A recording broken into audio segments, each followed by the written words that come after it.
වන්නිමෙහිමේ නිරත 58 වන සේනාංකය යක්තුඩුව හෙවත් ඩෙවිල්ස් තුඩුව අද අත්පත් කරගත්තේ ඒ අවට වූ වල්ලේපාඩු, පොන්නාවිල්, පාලවි, වේරවිල් යන ප්‍රදේශවලද LTTE බලය බිඳ හෙළමින්. බටහිර මුහුදේ ප්‍රධානතම තුඩුවක් වූ යක්තුඩුව හෙවත් ඩෙවිල්ස් තුඩුව මෙරට විජයගමනයට පෙර සිටම පුරාවෘතවල කියවුණු නමක්. මන්නාරම මාන්තායි හෙවත් මාන්තෝට්ටම් සිට යක්තුඩුව දක්වා විරල ආශ්‍රිතව විවිධ ජනප්‍රවාද පවතිනවා. ඉතා දැඩි රළ පහරකින් යුත් යක්තුඩුව අවට මුහුද බිහිසුණු මුහුදු ප්‍රදේශයක් ලෙස දීවරයන් අතර ප්‍රචලිතයි. යක්තුඩුව හෙවත් ඩෙවිල්ස් තුඩුවට නොපෙනී මේ අවට මුහුදේ කිසිදු යාත්‍රාවකට ගමන් කළ නොහැකි. මේ නිසා අතීතයේ සිට මුහුදු නිරීක්ෂණ මුරපොලක් ලෙස මෙය වැදගත් වුණා. ඉකුත් වසර 20ක කාලය තුල LTTEද බටහිර මුහුදේ සිය නිරීක්ෂණ කටයුතු සිදු කර ඇත්තේ මෙහි සිටයි.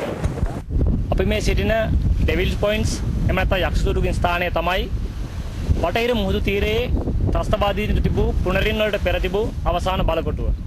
එම ස්ථානය අද ශ්‍රී ලංකා යුද හමුදාව විසින් සාර්ථකව අත්පත් කරගත්තා ත්‍රස්තවාදීන්ට දරුණු පරාජයක් අත් කර දෙමින්. ඩෙවිල්ස් තුඩුවේ සිට දීවරයන් ලෙස මුහුදට පැමිණ යාපනයට ගමන් කරමින් සිටි ආරක්ෂක හමුදා නෞකාවලට LTTE අවස්ථා කිහිපයකදීම ප්‍රහාර දියත් කළා. LTTE ආයුධ හා මුහුදු සැපයුම් ගොඩබෑමද බහුලව මෙහි සිදු වී තිබෙනවා. මෙම ක්‍රියාකාරකම් වලදී තුඩුව ආසන්නයේ වූ දීවර ගම්මානයේ වැසියන් LTTE මිනිස් පලියක් ලෙස භාවිත කළ බව හමුදාව පෙන්වා දෙනවා.